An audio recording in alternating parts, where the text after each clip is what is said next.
ओम नमो भगवते वासुदेवाय।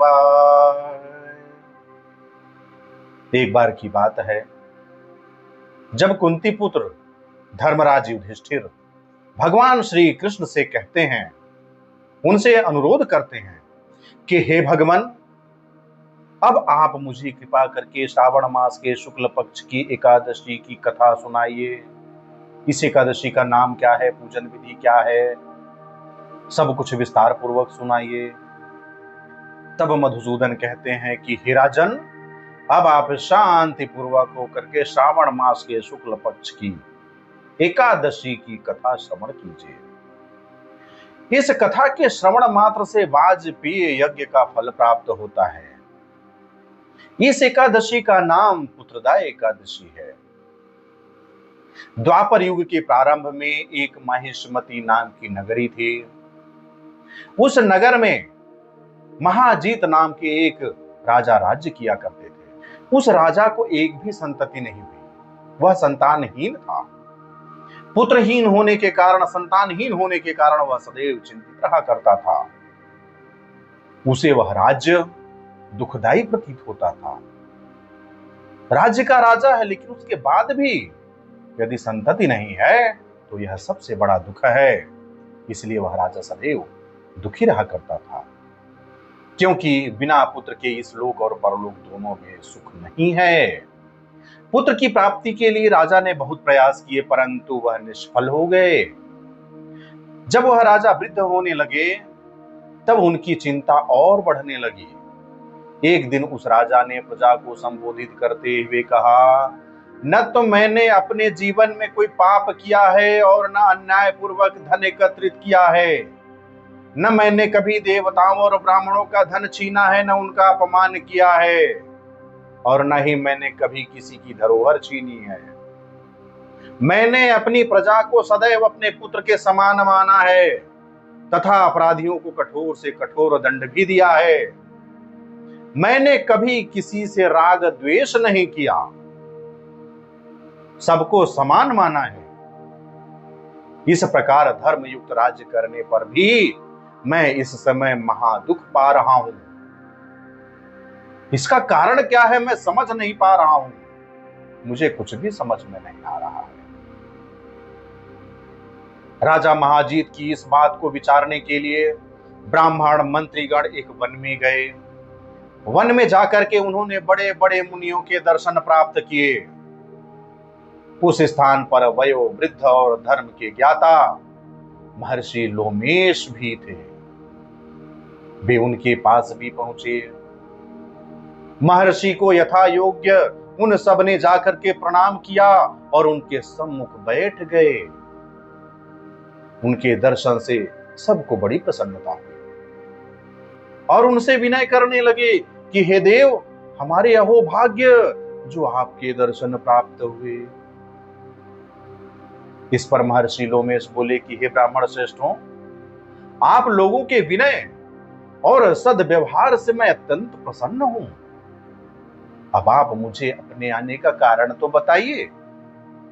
मैं आपके कार्य को अपनी शक्ति के अनुसार अवश्य पूर्ण करने का प्रयास करूंगा, क्योंकि हमारा शरीर ही परोपकार के लिए बना है। साधु संत अपने लिए कुछ थोड़ी करते हैं, वो तो समाज, संसार, सृष्टि के कल्याण के लिए अपना जीवन अर्पित कर देते हैं। इसमें किंचित मात्र भी संदेह नहीं है। मैं अपनी सामर्थ्य के अनुसार पर अवश्य वह कार्य पूर्ण करूंगा जिस कार्य के लिए आप लोग यहाँ पर आए हैं। लोमेश ऋषि के ऐसे वचन सुनकर के सब लोग बोले कि हे महर्षि, हमारी समस्त बातों को जानने में ब्रह्मा से भी अधिक आप सक्षम हैं, अतः आप हमारे संदेह को दूर कीजिए। माहिष्मती नाम की नगरी में एक धर्मात्मा राजा महाजीत रहते हैं। वह प्रजा को अपनी पुत्र के समान धर्मानुसार पालन करते हैं, परंतु फिर भी वह पुत्रहीन हैं। वे इससे अत्यंत दुखी रहते हैं। उस राजा की हम लोग प्रजा हैं, उनके दुख से हम भी दुखी हो रहे हैं, क्योंकि प्रजा का यह कर्तव्य है कि राजा के सुख में सुख माने, उनके दुख में दुख माने। हमको उनके पुत्रहीन होने का अभी तक कोई कारण प्रतीत नहीं हो रहा है। इसी समस्या के समाधान के लिए हे मुनिवर हम आपके दर्शन के लिए आए हैं। हमको पूर्ण रूप से विश्वास है कि अब हमारी समस्या का समाधान अवश्य होगा, क्योंकि आपके दर्शन हो चुके हैं।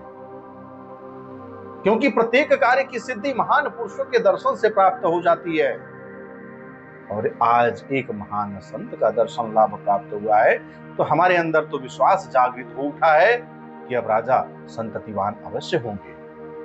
हे मुनि श्रेष्ठ, अब आप हमको हमारे राजा के पुत्र होने का उपाय बतलाइए। ब्राह्मणों से इस तरह के वचन सुन करके महर्षि लोमेश एक क्षण के लिए अपना आंख बंद किए और राजा के पूर्व जन्म के कर्मों को अपनी दिव्य दृष्टि से देख लिए। फिर बताए कि यह राजा पिछले जन्म में अत्यंत निर्धन था तथा बुरे कर्म किया करता था। एक गांव से दूसरे गांव घूमा करता था। एक दिन वह श्रावण मास के शुक्ल पक्ष की द्वादशी के दिन, जब 2 दिन से भूखा था, एक जलाशय पर दोपहर के समय जल पीने गया।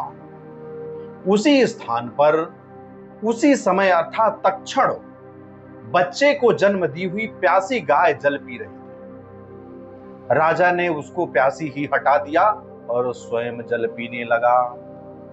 हे ब्राह्मणों, इसीलिए राजा को यह दुख भोगने पड़ रहे हैं। एकादशी के दिन भूखा रहने से उसको राजा होना पड़ा। एकादशी का व्रत हो गया, एकादशी के दिन भूखा था तो अव्रत हो गया, और प्यासी गौ को हटाने से पुत्र के वियोग का दुख भोगना पड़ रहा है। सब लोग इस पर बोले कि हे महर्षि, शास्त्र में ऐसा लिखा हुआ है कि पुण्य से पाप नष्ट हो जाते हैं। यदि पुण्य कर्म अधिक होने लगे तो पाप स्वतः ही नष्ट होने लगेगा। इसलिए आप राजा के पूर्व जन्मों के पाप नष्ट होने का उपचार बताइए, कृपा करके कोई मार्ग दिखलाइए, क्योंकि इस पाप के क्षय होने से पुत्र रत्न की उत्पत्ति अवश्य होगी।